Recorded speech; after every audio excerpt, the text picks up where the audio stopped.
Alam mo ba na may epekto ang ating attire or kasuotan na gagamitin bago tayo sumalang sa interview? Lagi nating sinasabi na importante ang first impression at may kinalaman din dito ang ating susuotin. Imaginein mo ha kung ganito ang suot mo na haharap sa interview. Applicant number 1, please come in.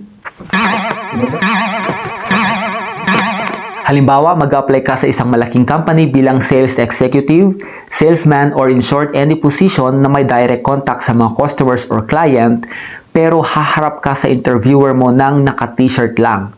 Sa tingin mo, ano ang impression ngayon ng hiring manager kapag nakita ka na ganun ang iyong kasuotan? Kung baguhan ka pa lang at wala ka pang masyadong idea kung ano nga ba ang tamang outfit bago sumalang sa interview, panoorin lang ang buong video sa aking YouTube channel. Okay, so punta lang po kayo sa YouTube, i-type or i-search Darwin P. Pablo at hanapin lang po or i-open ang aking playlist na Usapang